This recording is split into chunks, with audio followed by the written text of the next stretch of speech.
Meron kami bagong project ngayon ni Mami Jenny. Ito, ang tinatawag naming Magnum Ice Candy. Kung naaalala nyo, marami na kayo napapanood niyan. Version sa YouTube, dyan sa Facebook. Pero ito, meron kami version ng Magnum Ice Candy, guys. Ayan, ang pinakamalupit namin. Ito yung mga sangkap namin. Actually, ilang sangkap lang naman yan eh. Oh. 3 lang. Oh.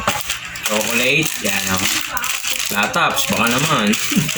Latops yan, oh. Sarap niya, no? Oh. Latops, so with Angel, diba? Actually, kahit naman siguro anong brand ng gatas, diba? Ito kasi medyo, siyempre, alam niyo naman si Kuya Brian, gusto budget meal lang, oh. Ayan, oh.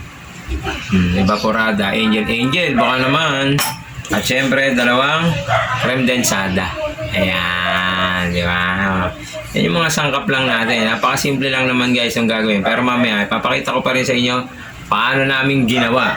Di ba? Pinakita ko lang muna sa inyo yung sangkap. Siyempre, kailangan may pang-scoop kayo, kutsara, pambukas ng dilata. At syempre, meron pa kaming plastic na ice candy. Actually, yung size kasi ng plastic na ice candy namin ay 2x10. Ayan o. Oh. Halagang 12 pesos lang. Nabili ko yan. At with matching, bagong hugas si Mami na imbudo. Ayan. At dito namin siya hahaluin. Siyempre, kasi rola lang. Wala naman kaming gamit talaga na pang mix-mix niya.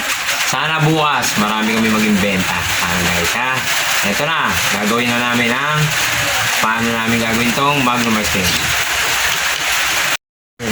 Go. Yan. Ito guys ha. Unahin natin ang creme densada. Yan. Medyo, alam nyo naman yung abrilata namin. Medyo matalas to.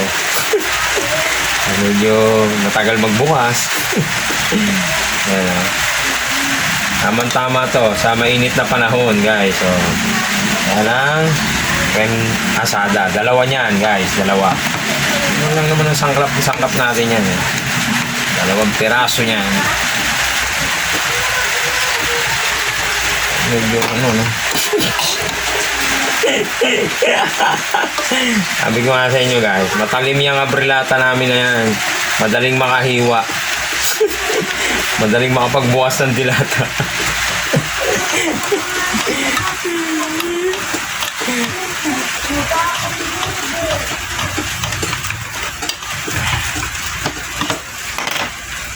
Hop, yan. Ano muna to? Natin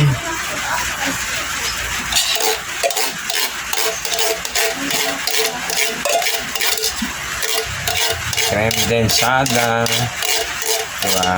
Naghalo na yan, isang condensed at may halo ng cream. Ayaw naman, simutin natin yan. Sabi ko eh, ano ba yung ulan eh?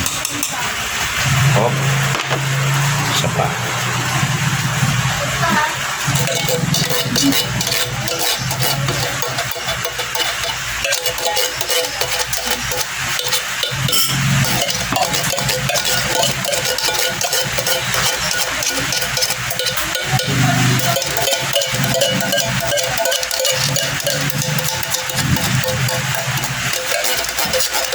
Ay, kaya sisimutin nyo yan ha. Ayang naman. Kali sana mabenta siya bukas. Siyempre, sabi ko naman sa inyo, matalim yung ano natin.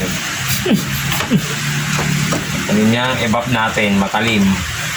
Ayun o. Kailangan nyo na malaking pwersa. Wow, sarap. Kali, manong halo lang kami ni Mami Jenny rito. Wala naman kami mixer talaga. Hindi naman kami pang-bake talaga. Pero kasi susubukan namin magtinda ng Magnum Ice Candy. Wow, sarap. Sana nga, yung ice candy masarap siya. Diba? Pwede kayo mag-comment dyan kung gusto nyo matikman to. Bumili kayo, siyempre. Wala pang pambigay si Kuya Brian. Alam nyo naman, wala pa tayong sweldo. Meta, baka naman. Pinasahod tayo ni Meta. Lahat kayo. Gagawa ko ng Magnum Ice Candy. Dami pa nasisimot.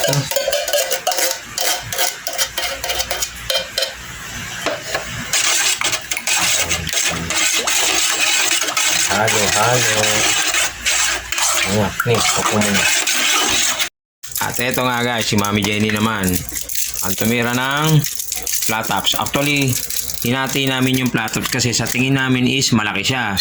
Baka naman wala nang kitain si Kuya Brian. Ayan o. Ayan o. Ito yung finished product nung ginawa ko siya. Ayan. Actually, ganyan lang naman siya talaga kalaki. Ayan o. Oh. Ayan o. Half-half lang na ganyan. Ayan o. Ininit namin sa tubig. Ayan o. Lagyan ko siya sa mainit na ganyan.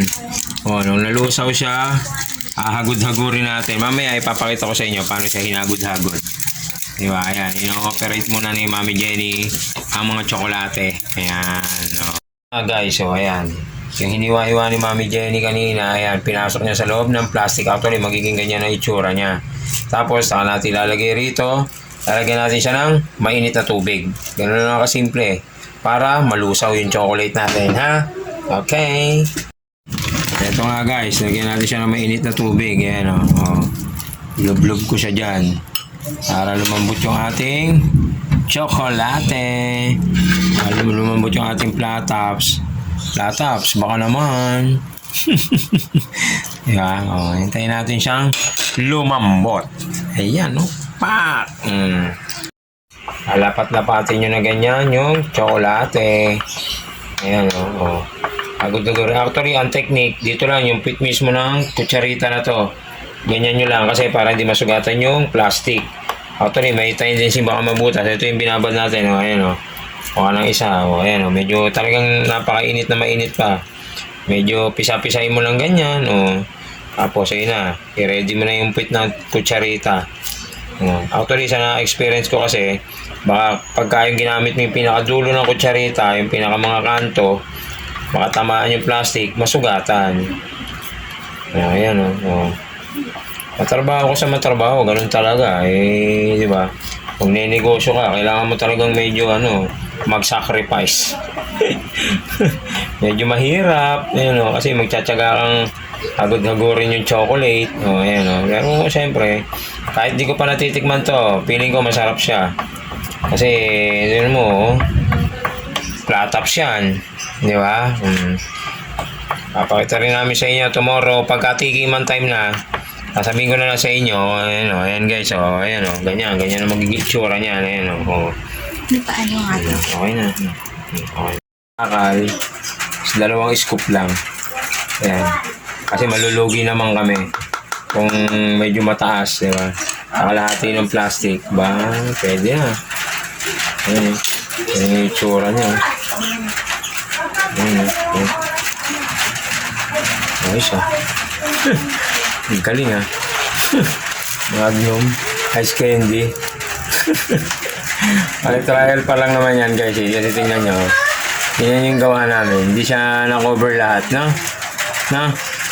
Comment nyo na lang dito kung ano yung pagkakamali namin. Bakit di siya na-cover lahat. Ayan o. Pero sureness ko, masarap to. Kasi walang ibang halo na walang tubig yan. Talagang pure chocolate at gatas lang siya.